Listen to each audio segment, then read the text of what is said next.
All right, and we're on. Introducing Paul Vann, co-founder and CTO at Validia. How are you, mate? Good, good. Thanks for having me on today. No, pleasure. Thank you for coming on. It's been a long time coming. I've been really excited about this one because I know we're really going to deep dive into deepfakes, and it just seems to be a topic of really high consideration right now, and I know we'll talk a little bit more about that shortly. But no, good to have you on, Paul. How's things been? I know you've sort of a conference guy. Have you done any talks recently, or? No talks super recently. I was out in Charleston actually. I did a talk on FaceTime deepfakes at B-Sides Charleston back in November. But over the last few months, been really focused on building out the Validia product and working with the team here. So been a busy last few months, but been making it happen. Yeah, brilliant. How many talks would you say you've done now? I think I've done 15. I think I've Wow. crossed the 15 mark now as of late. Looking to do some this year, but don't have them quite in the pipeline yet. Yeah, brilliant. Well, I know everyone that will be viewing this on YouTube will probably be thinking, wow, for such a young guy, how's he done so many? But before we get into a little bit about your background, Paul, I did actually speak to your father before the interview. And look, like most fathers, he had a lot of nice things to say about you, and obviously is super proud. But one thing that he sort of brought up was how, from a very young age, you were naturally gifted with from an intelligence perspective. And he said that you were actually like increased a grade at school. Is that correct? Yeah, yeah. So I went into kindergarten super young, and then I actually skipped seventh grade. So I was like double young for my grade going into high school and going into college. Yeah, brilliant. And he said that your code and speed of being able to write quality code is really impressive. So, like any good father, he said really good things. But what was even more noticeable was, as you know, he's a CISO. So that was what I was curious to learn a little bit about. Is like, did your dad have any influence on you getting into the industry, or when did you get into technology? Yeah, absolutely. So I think it's an interesting story, and I think it ties back to a nice dynamic that my dad and I have now that I've moved fully into the cyber industry. So back when I was 12, I think it was around the time I actually skipped seventh grade. I got an interest in computer science and programming. I started learning Python, some HTML. Was messing around on tools like Code Academy because I heard people talking about it. And I think that one thing that I was looking for is, what's the use case for me? What kind of things am I actually passionate about building with these? And so my dad, we were based in the DC or Northern Virginia area. My dad actually took me to ShmooCon, a DC cybersecurity conference, when I was 12. And I had the opportunity to sit on some talks with him. I remember I had a little notebook. I was taking notes on everything, even if I didn't fully understand it. And I sat in on a talk on honeypots. And I remember I got home, I was looking at my notes. I was like, this is like the coolest thing ever. Putting something online that catches, bad actors, sees what people are doing. And so I went home, and for like the next month or two, I built a fake NSA login portal and deployed it as a honeypot. And so that was like my foray into cyber. I was messing around with HTML and a Python backend. And it's also funny to look back, and that code was probably terrible. But I deployed it online. I got a lot of good metrics on people targeting it, regions that were targeting it, ways they were actually going and hitting that. And I decided, since someone else gave a talk on honeypots, so could I. So I applied to DerbyCon and got accepted. And so from there, you can actually find that video online. It's a lot different than I am today, but it's a good watch for sure. But I would say that my dad definitely had an influence on me. I think what's really interesting is that him and I sit on very different sides of cyber. I am a software developer at my core and use that a lot in my cyber career, whether it be building automations or building AI tools to solve cyber problems. And I think he doesn't come from that software development side, but comes from a much deeper understanding of the cyber world and how to engage and build in the cyber world. And so I think it makes for really good conversations between the two of us coming from different sides. But I would say that he definitely shaped my, me getting into the cyber industry and my foray into it. Yeah, yeah. He said that your twin sister probably used to get annoyed where you would have conversations around the dinner table about security. So that made me laugh. Yeah, yeah, Um, absolutely, absolutely. It's funny. My siblings did not fall into the cyber or tech world. Still doing yeah. their own but it's definitely, I'm a talker, and so I tended to run the dinner table sometimes with my dad. Brilliant. Well, I'm glad I spoke to Paul Senior. But yeah, so Paul, before we go into Validia and what you were doing and your relationship with Justin, what I was really interested in was to really just get a gauge of like, what's your definition of a deep fake, and how would you define it for those that are just tuning in? Yeah, absolutely. I think that the definition of deepfake and the way that deepfakes are perceived has changed so much over the last few years. And I think that there's a much wider field that deepfakes fall into now. If you go back to 2016, 2017, we saw examples like Jordan Peele making a deepfake of Barack Obama. And that's really when people started to talk about and think about deepfakes. But I think what's interesting is at that time, deepfakes were so hard to create. You needed to be insanely technical to be able to even utilize some of the models that were online. And now today, all of these deepfake tools are commoditized and readily accessible and usable. And they also present themselves in numerous different forms. And so there's audio deepfakes, which is the ability for somebody to clone the way that somebody sounds or talks. There are live video deepfakes where I can get on a Zoom call and look exactly like you or another individual. There's, static video deepfakes. I can create a video of you saying something that looks like it's super real and post it on social media. But to give a broader definition of what a deepfake is, I would say that it's any AI manipulation of the way that someone looks or the way or something they're saying or trying to impersonate someone in a virtual setting. But like I said, it's interesting because deepfakes they're seen in numerous different ways today. And with the rise of AI, I think there's only expanding use cases for them. Yeah, absolutely. You mentioned a few different types of deepfake. What, just out of curiosity, what's like the most like mind-blowing use case you've seen of a deepfake? Because I know that there's a show in the UK at the moment where a lady's running a documentary about how deepfakes have been created around poor women that have essentially, they've had like sex tapes made about them and like bodies put on them that are not them and images put out to the world, which they can't take down from the internet. And I found that really quite bizarre and also scary that that can happen. So what sort of what other use cases or can you share? Yeah, absolutely. I think that you hit on a really good one and one of the ones that's really top of mind for people today. And I think is probably the one that's the most talked about in the news and media for good reason, is the ability to create deepfake nudes and deepfake pornography. I think what a lot of people don't realize is that those tools are completely free and accessible by anybody online, and they are incredibly easy to use. Somebody can take an image off of an Instagram, drop it in there, describe what they want to see, and it will generate it in very high quality. And so I think that that's a really scary use case and definitely one of the use cases that should be addressed first or at the forefront of all of this. But some of the other use cases we've seen, and one of the ones that we specifically look at as well, is the cybersecurity side of it and the ability to impersonate somebody. We've seen this with both, individuals as well as enterprises. Someone can give you a call, say that they are your wife, your son, your father, and try and extort you for money and convince you that you need to send them some sort of money or do some sort of favor for them. But the other issue we see at a larger scale is the enterprise. We've seen examples of people getting on a Zoom call with what they believe are their colleagues, and those colleagues convincing them to send millions of dollars outside of the company. It's happened multiple times now. And I think one of the craziest ones, in my opinions, that is actually a very, very growing cyber attack avenue is the hiring approach. Adversaries out of North Korea, China, Russia, and numerous other areas are deep faking people on video conferencing interviews using false information to go through the background check. And then you have a hacker inside of your organization that you just hired, which has numerous consequences. But I think there's to give the other side of it, because there's always another side of it. There are benefits and really cool use cases that we've seen of deepfakes as well.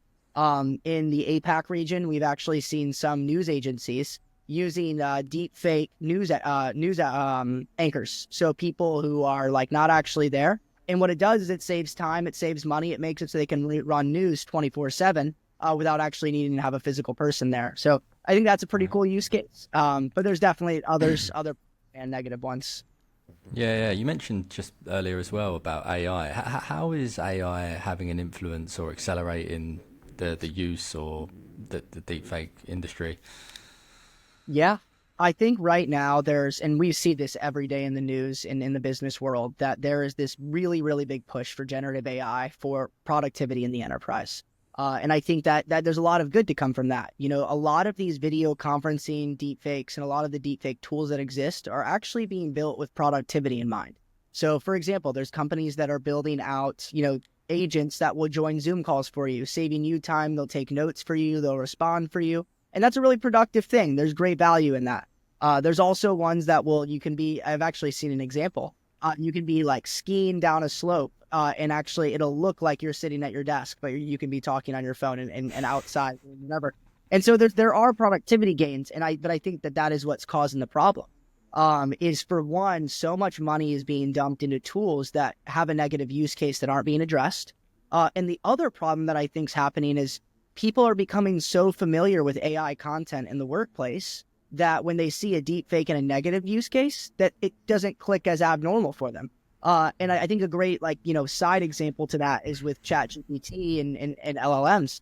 When you get an email now and you're like, hey, that was definitely AI generated, that doesn't set off any red flags. It's like, of course it is. It's a great way to write an email. But the thing that people don't think about is adversaries using LLMs to write phishing emails that look really good for you. And so I think that's the interesting paradox we sit at. Yeah. I genuinely couldn't believe the deepfake that you made of me, and I'm not going to ask you to do it now because I was slightly embarrassed and also a little bit scared and alarmed that you could do that. But the quality of it was just incredible. So great. Well, thanks for that, Paul. I guess now would be a really good time to sort of segue straight into Validia and I guess talk a little bit about what you're actually up to. I know Justin's your co-founder. If you can just give us a bit of a story behind Validia. Yeah, absolutely. So I'll take it all the way back to day one. Back in 2023, I was giving a talk at RSA on ChatGPT and how adversaries are using it to stage more advanced attacks. So how people were going to use LLMs to generate malware, send more advanced phishing emails. And Justin and I went to college together at UVA. He had graduated a few years before me and was very fluent in the blockchain industry, content authenticity, NFTs. And so him and I got a chance to catch up while I was in San Francisco. And we started talking about the use case for photos, videos, and generating misinformation. And we really took some time to look at the deepfake market after that conversation. And I think one of the things that we realized, or two of the things we realized, were, for one, the deepfake detection tools that exist in the space today they're building heavyweight AI models to try and detect patterns of fakeness. And the problem with that is that there's so much new AI coming about that it's insanely unscalable to try and manage those models, constantly retrain them. And so we saw a big gap in the industry that was really creating what we like to call a cat and mouse game in the deepfake detection and cybersecurity world. We also started to notice that a lot of these tools were built as, more pure play deepfake detection, things for social media content, news content.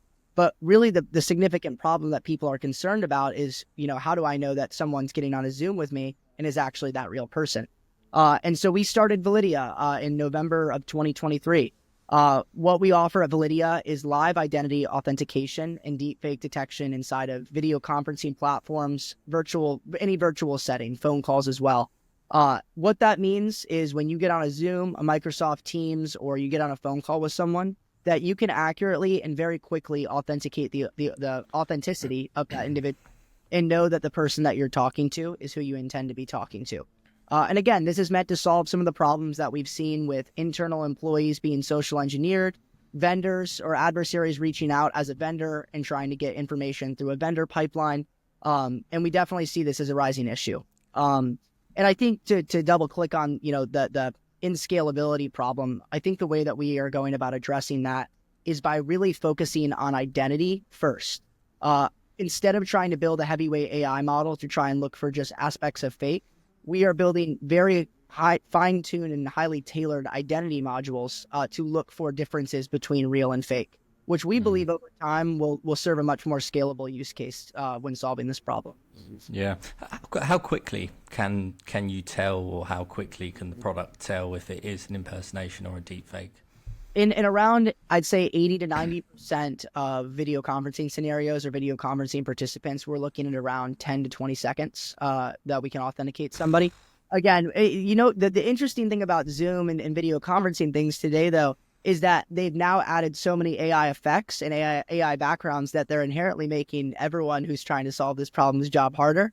So there's always the once in a while virtual background that will throw off the tool, but for most individuals, we're looking at a really quick authentication rate. Yeah, brilliant. So what is the wedge for Validia right now? Because I know there's a few other companies that are coming out, and obviously there's some other businesses that have won awards and things like that. Like, why would anyone be interested in getting in touch with you? And what's the wedge? Yeah, so I'd say it's really twofold. It's again how we approach our technology, and then the market that we're actually targeting. In terms of the technology, we really see our identity-based approach as very differentiated in this space, and we also think that it offers a few benefits. Not only does it offer that scalability as these deepfake models continue to improve, but it also offers the ability for us to be able to explain why we determine someone's a deepfake or why they are real, which I think is a big problem with AI models because they're inherently black boxes. But in terms of the market we're targeting and the approach that we're taking, we're really looking at it from a employee and then external individual side for enterprises. So the three main problems that we've seen today in the space are vendors being impersonated to change bank account info or get information from the company. We've seen it in the hiring pipeline, so candidates being deepfaked or candidates showing up as deepfakes, and internal employees being social engineered.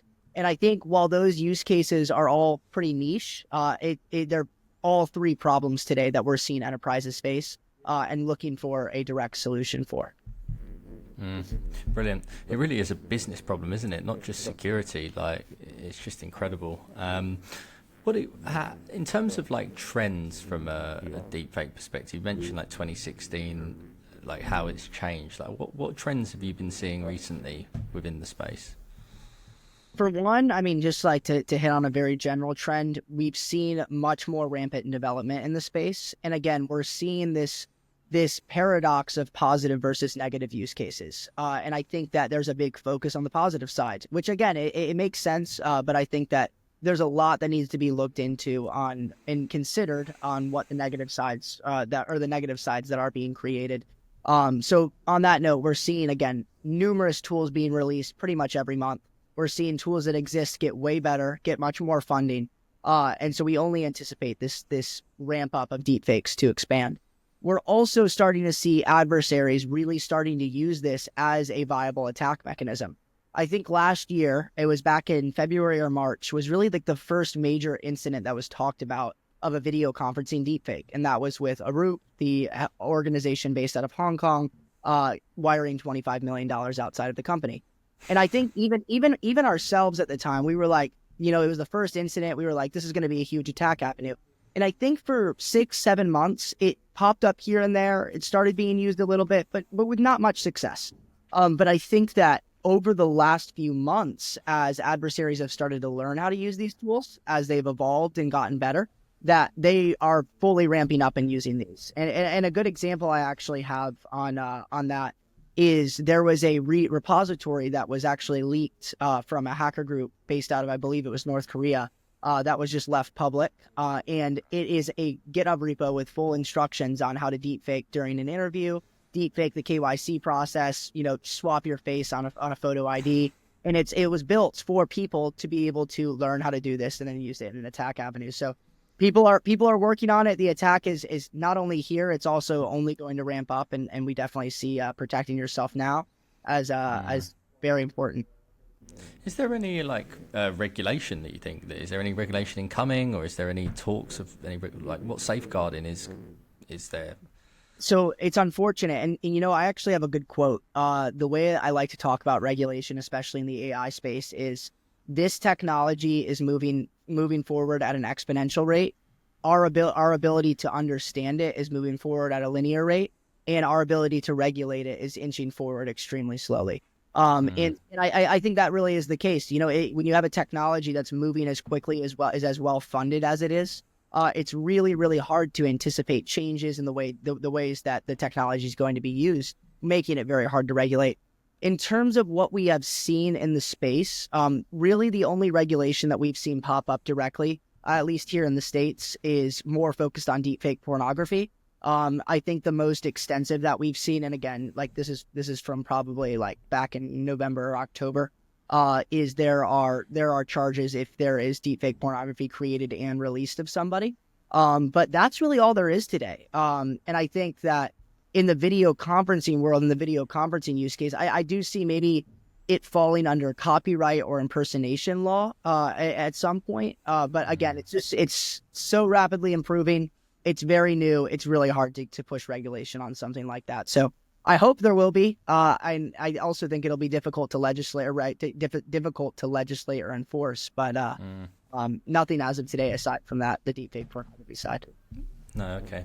And for anyone that's interested in just having a little play around with some of the deepfake technologies that are out there, which ones would you recommend as like safe or good products that people can explore? Yeah, absolutely. So Deep Live Cam is on GitHub. It was actually the #1 GitHub repository for a few weeks, ironically enough. And it's all free and open source. You can deploy it on Mac, deploy it on Windows. That enables you to do live deepfakes, swapping someone's face on Zoom or Microsoft Teams calls. All you need is one image of the person. It's super easy to set up. Again, totally free. And that one's actually ones that adversaries have used in practice as well. In terms of audio, 11 Labs is one of my favorites. They're actually, if you subscribe to them, it's $1 a month for your first month. And then I think it's like $5 a month afterwards. You can clone up to 15 voices. All you need is 30 seconds of someone's voice and you can get going with it. And then finally, one other tool is Runway ML. I'm a huge Runway ML fan. They are more video generation, photo generation, and they are insanely realistic. People have actually started making movies with Runway ML. It's unreal. So those are the three that I'd recommend. All very trusted and really good tools that you'll find impressive if you take a look. Yeah, brilliant. I think this ties in nicely to what are your predictions for the deepfake and like identity fraud space in general? Like, what do you expect over the next few years? Because I know that even like you say from 2016 to now, there's been such a evolution. But what do you predict over the next few years we'll see? Yeah, I think, for one, I think that, as I mentioned before, this problem is only going to ramp up and it's only going to start being more successful. One thing that I like to say in the cyber world is when an adversary finds an attack avenue that works well for them, they're not going to stop using it until defense mechanisms are put in place. And so I do think that this attack, especially as the technology gets better, will continue to ramp up. But one thing I think as well, and I think that we have found ourselves in this spot from time to time, and I think a lot of our competitors have as well, is we are looking at a massive shift in how identity is seen, how it's managed, how it's handled in the virtual world, especially as after COVID, a lot of organizations are primarily virtual. And I think right now what's being figured out is a lot of these organizations, our competitors, ourselves, are figuring out the solutions and the problems that these deepfakes are causing in the identity world. But I don't think that, even ourselves, I don't think that everyone's landed or anyone's landed on the perfect solution yet. And so I think over the next few years, we're really going to see a lot of organizations moving towards trying to solve for this new identity problem. And I think it'll be really interesting to see how it pans out and what solutions come into the space, because there are certainly different ways of approaching it. There's certainly other good ways to look at it. And it'll be interesting to see how the industry as a whole shapes out. Yeah, incredible. Anything you'd like to finish up on, Paul? No, I think that's all for me. I would say, the one piece of advice I have for everyone in this space is, in the cyber world, we all like to say that training is one of the most important things that you can do for your team and for yourself. And I think that is especially evident with deepfakes. A lot of people have never seen a deepfake before or seen the actual capabilities that deepfakes have. And I think if you haven't seen those capabilities, it's a lot harder to actually be able to recognize that might be happening to you. Because as Joe mentioned, he saw a deepfake that I did of him. And it's high quality. It really is high quality. And I know it's hard to believe, but when you see it with your own eyes, it's very evident. So I would say, as a word of advice, try and train your team as much as you can on what these look like, and keep up to date with the state of the art. And Validia posts a ton on LinkedIn on this stuff, but it's all over the news these days. So try and keep up on LinkedIn on the deepfake world, and we'll keep building to protect the future of identity. Brilliant. Paul, thanks for coming on the show, brother, and I'll see you when I'm next stateside. Awesome. Thanks a ton, Joe. Thank you for listening. If you've enjoyed today's show, please like and share with your friends and colleagues, as this is really important for the show's reach. If you'd like to be our next guest or are interested in Aspiron Search's staffing solutions, please get in touch directly with me or reach out to us via our website www.aspironsearch.com.